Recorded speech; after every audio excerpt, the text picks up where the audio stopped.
Now, our next guest carries one of the most famous surnames, not just in Ireland, but in the world. He is the great-great-great-great-great-grandson of Arthur Guinness, who, of course, is the person who founded the legendary brewery in 1759. He is sharing his family's extraordinary legacy with a brand new book, and he's here to tell us all about it. Arthur Edward Ned Guinness. Good morning to you, Ned. Morning. Good morning. It's great to have you with us. Congratulations on your new book. So you are the fourth Earl of Ivy, Arthur Guinness's great-great-great-great-great-grandson. What was it like growing up with that, I suppose, most prestigious of surnames?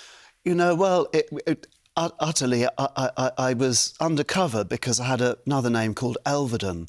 So I was actually known as Edward Elvedon when I was a child, and Edward is a bit less high profile than Arthur. But I do get raised eyebrows when I do go through passport control. I can imagine. Elvedon, did you say? Elvedon. And why was that?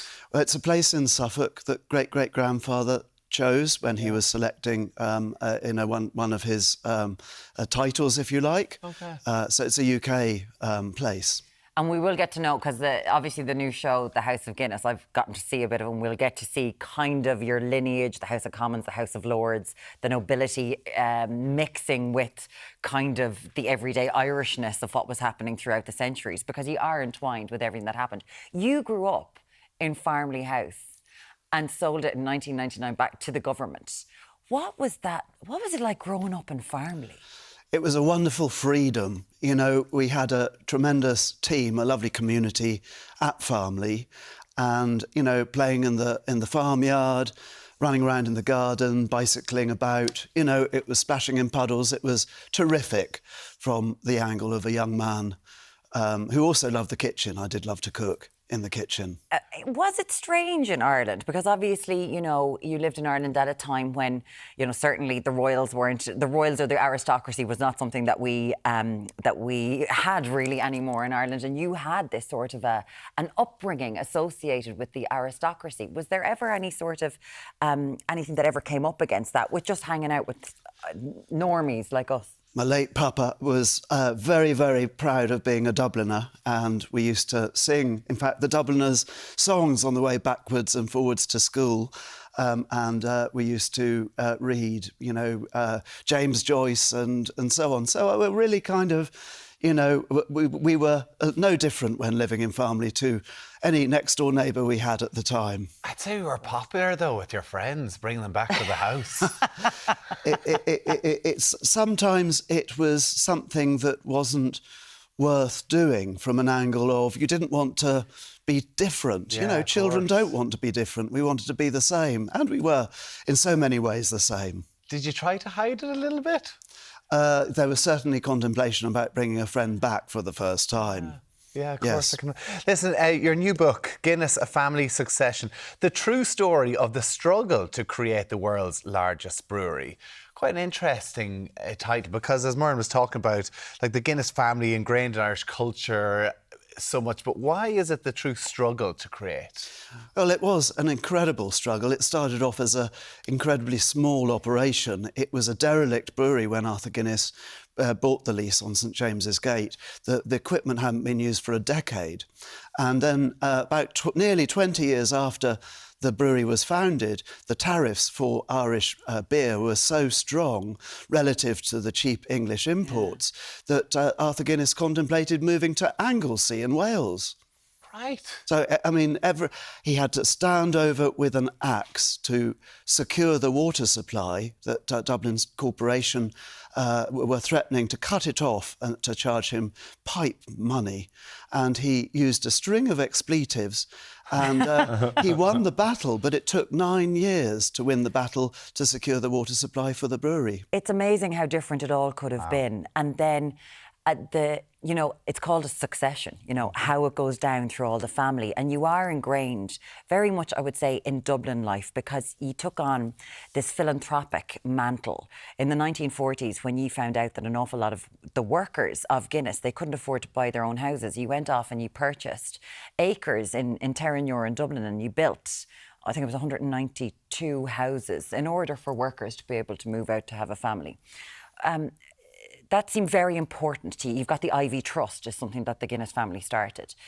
What do you make of that with modern day industries? This sort of how important philanthropy should be with these multi-billion euro companies? The thing I think was that the kind of community, you know, the brewery was in a community, and very much kind of early in time, the forebears thought about the community and their welfare, and it wasn't the employees just, it was the, you know, families of the employees and the relatives, and the relativity of that. It was a big employer in Dublin, and, you know, so it was about the welfare of, indeed, that part of Dublin, but more broader than that even.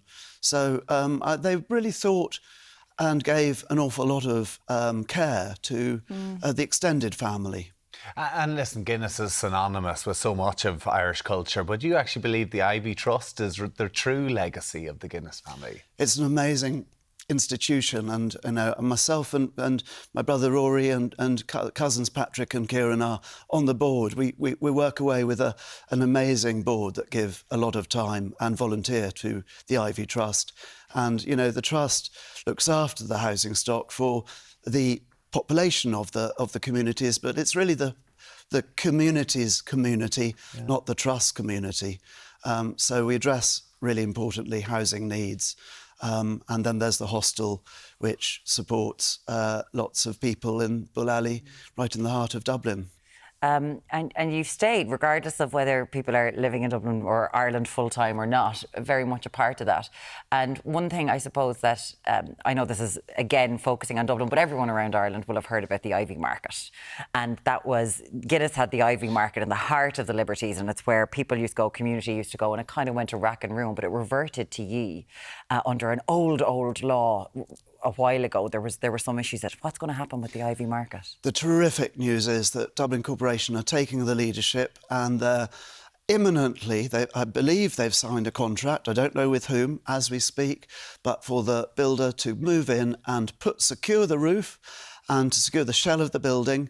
So that's phase one, and there'll be a public consultation to discuss what social purpose the Ivy Market will be put to. So the people of the Liberties and Dublin, you know, we're going to get it back, and it's going to be a wonderful thing. So yes, it's going to be reborn. Amazing. Well, listen, I know the new show, what is the new show? The House of Guinness is starting on Netflix. I know there were a number of Guinnesses. You all met up last night. Were you all splitting the G? Well, you know, that work is never done. And I can't perfect the art of splitting the G. I need always another one to try again. Have you actually, is it a bit of a joke with the family, or do you? We have fierce competition in the household. You actually don't, do you? Do you? Yeah, oh yes. Oh yes, there's wages. Did you meet up last night, though? There was a number of the family, whatever, met up kind of, I suppose, around the launch of this new show, which I'm sure you're very excited about. We had a wonderful celebration, and I hope to heavens that my family appreciate the book, and they'll correct me. I'll get lots of ribbing if it's incorrect, and we're all looking forward to Netflix. Do you get free into the storehouse? Well, surely. I try, but do you know who I am? Like, seriously, do. Please, this is good. I'll shake hands with people. Listen, your new book, it is, of course, Guinness, A Family Succession. Absolutely fascinating. Some of the pictures, because I'm not great at reading, but the pictures are absolutely incredible. Arthur, Edward, or Ned Guinness, great to have you with us. Thank you so much for having me Congratulations. on the show. Thank you.